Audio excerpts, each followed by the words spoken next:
In other words, you have to feel empowered in order for your success to show up. You have to feel abundant for your wealth to find you. People will say to us, well, in that unknown, I can't predict my life or my future. And we always say the same thing to them. The best way to predict your future is to create it, not from the known, but from the unknown. And when you and I get comfortable in the place of the unknown, that's where the magic happens. And it never happens in the known. So then, you are here this week as entrepreneurs. An entrepreneur, in the definition, if you read the definition of entrepreneur, there's one thing that's consistent in every definition, and that is individuals willing to take a risk. Stepping into the unknown, being defined by a vision of the future instead of the memories of the past. So if you don't have your vision clear in your mind by the end of this week, all of this information is philosophy. It's theory. It's intellectual data that's stored in your thinking brain.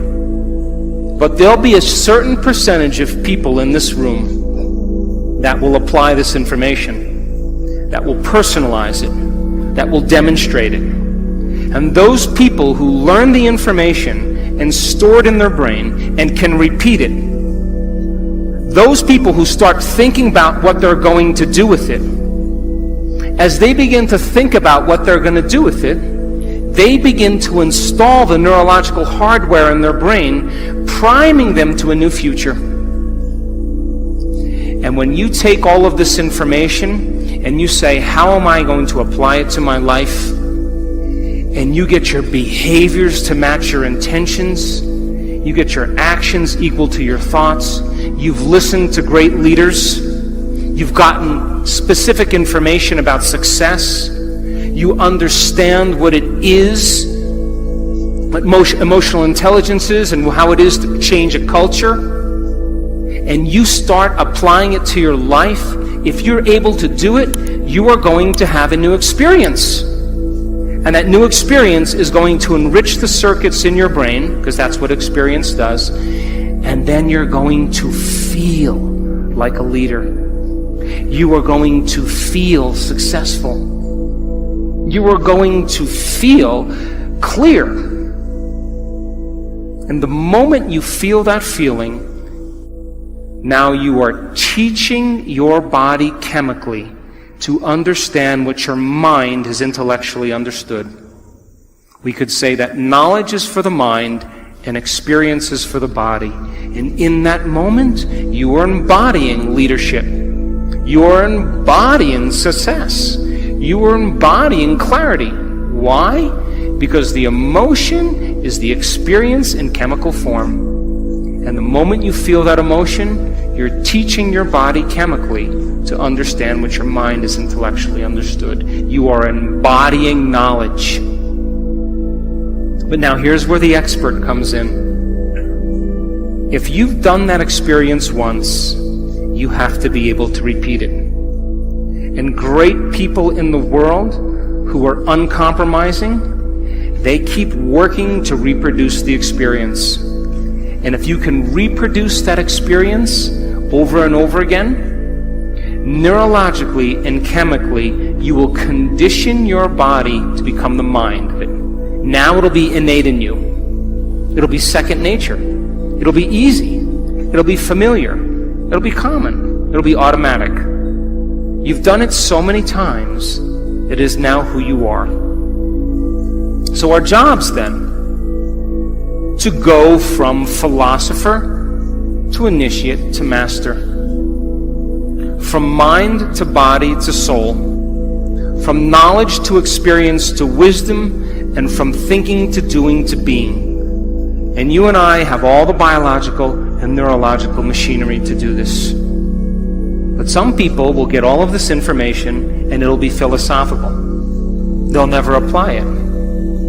Those people who actually apply it and have the experience once will think that that's defining them. But people who really embody and make it innate in them, the true leaders of the world, it becomes who they are.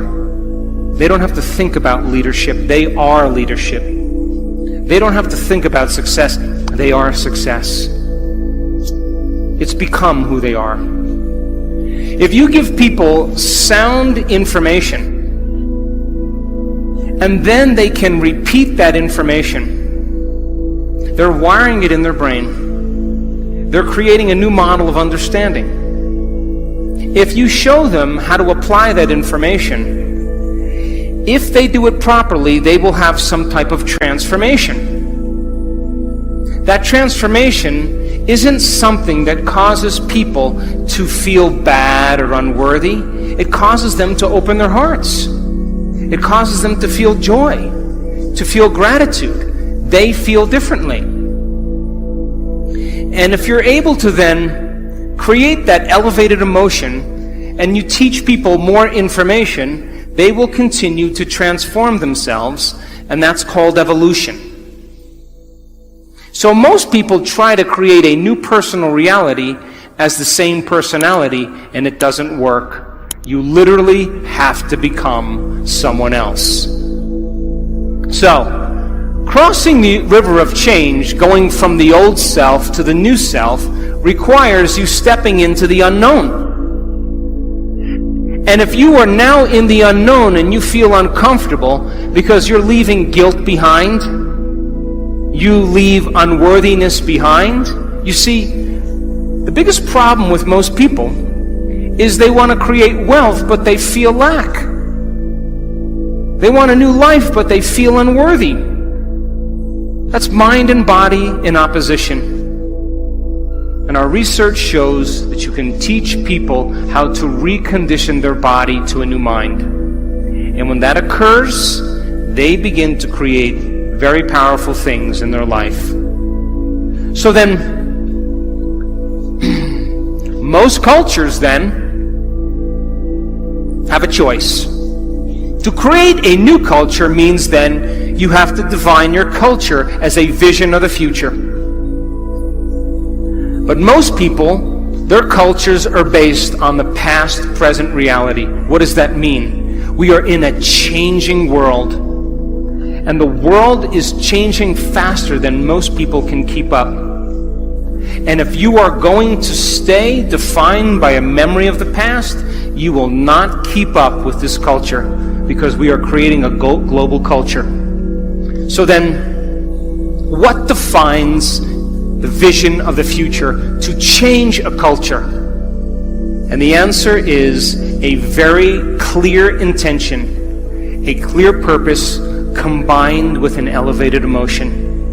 And when you combine a clear intention, like a vision of the future, along with an elevated emotion of inspiration and joy, you will create an empowered individual. But here's the problem. To the materialist who's waiting for their wealth to show up to feel abundant, they're in their past. The person who's waiting for the success to feel empowered is in their past. The person who's waiting for their healing to feel wholeness, they're in their past. The person who's waiting for their riches to come to feel gratitude, they're in their past. They're materialists. In other words, you have to feel empowered in order for your success to show up.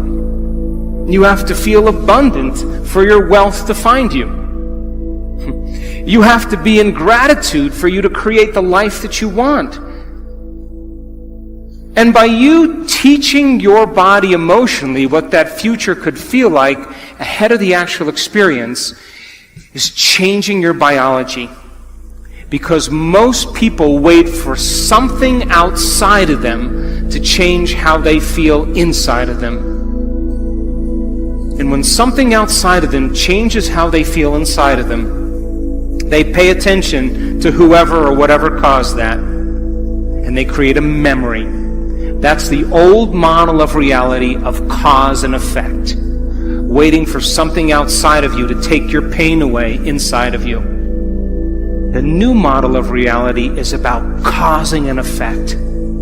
That means then you have to feel gratitude every day for your new experience to occur. You can't wait for your success to feel empowered. You have to be empowered to create the success. And when you teach people how to do this, and they move into a new state of being, they begin to create the life that they want. How many people are still with me? But to the materialists, they would say, well, no, I'm going to wait for my money to come and then I'm going to give thanks. And those people pretty much are living by the emotions of the past. And if you're living by the emotions of the past, you are viewing your future through the lens of the past, and your vision will fade. Because when you bring up an elevated emotion, you will see the vision clearly.